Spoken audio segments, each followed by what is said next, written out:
Hey everybody, it's Rory from ANS Gear, and we're going to look at an accessory for your gun that might come in handy if you had an older Spyder or Spyder clone style gun.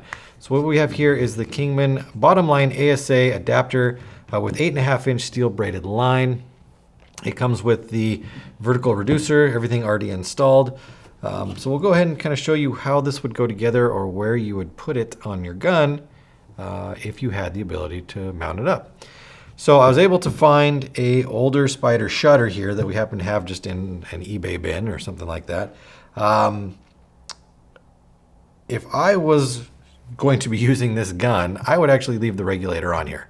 But since I don't have another gun that I can show you how this works with, we're going to remove the regulator. So we're actually downgrading this particular gun, but let's say you happen to pick up a shutter at a garage sale or something like that that has no line set up on it. Well, this would be the perfect solution to your problem. So we're going to go ahead and put that on there. So I've kind of removed, I'm going to remove this barrel just because it'll be easier to work with without the barrel on it. I've already loosened up some of these screws that are on this drop forward right here.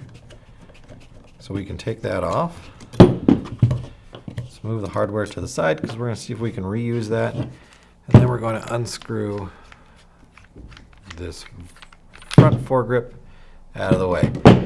Now, to use this properly, you need to have your vertical ASA be a threaded version that you can screw something into, like a regulator or a front foregrip.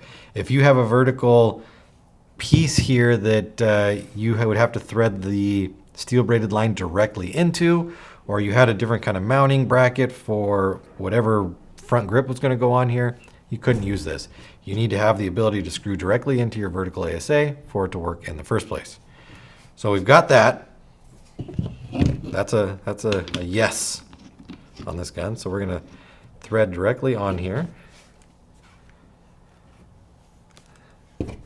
And there's a pretty good chance that once I stop and then bend this over, that it's not going to line up right. So I'm going to put this down here. You can see that this is not centered to where it needs to be. So there's a couple things you could do. You could back this out a little bit and then set this on here.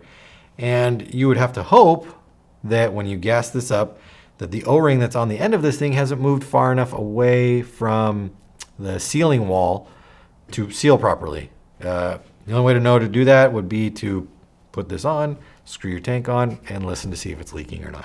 If it's not leaking, great. You're fine. You can just run with it from there. If it is leaking, you're going to need to put this in a little bit further, and then you're going to either need to tighten or loosen where the ASA fits onto the steel braided line to create the right orientation between the ASA and the frame. So this one, since it is, I'd have to go further turning it clockwise or threading it in to get it to go all the way around about 270 degrees or so. I would probably back this all the way off, re-Teflon it, and then thread it in to the point where it ended the way we had it set up before, which would be just like that. So since they're already set up from factory, they don't know exactly what gun you're putting it on or how it's going to end up. You will need to be able to figure out the issue and solve it from there. So we're going to go ahead and put that screw back in, but as you can see, the screw doesn't fit far enough through. So this original hardware that came with it, not going to work. So we are going to need hardware that comes with it. And let's see if this actually fits. They give you two square washers and a lock washer.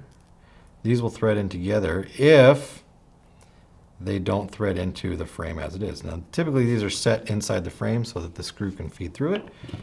But let's just see if that's already in there.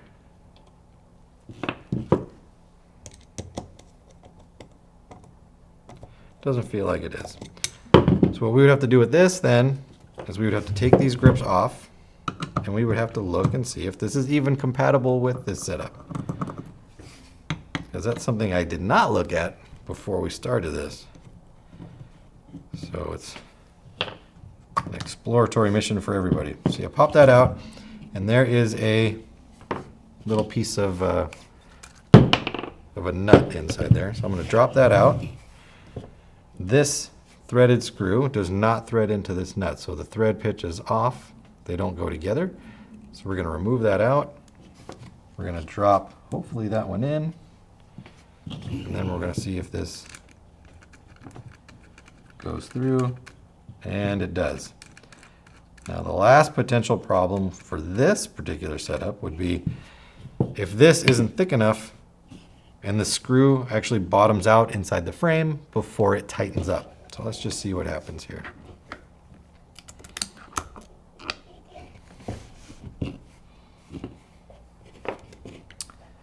All right, so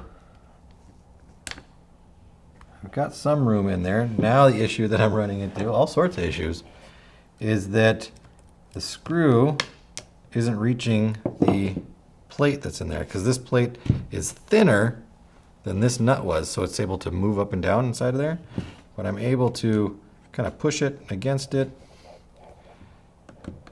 and I caught it. That's good. And I'm threaded through, and now I can move on to the other side and go from there. So actually what I want to do is back this up a little bit, and then I could go into this side, tighten that one down. I'd repeat the same process on the other side, remove the nut out of there, put the new nut in, thread it through, tighten everything down. So if you find yourself with an old gun that maybe this is leaking, or maybe you pick it up from somewhere, a friend had one and it's missing this piece, and you need that particular piece, and you don't have a place to find all the individual pieces and make it yourself, this will be a great choice for you. This is the Kingman Bottomline adapter with steel braided 8.5-inch hose. It's available through the website. Order yours now through ansgear.com.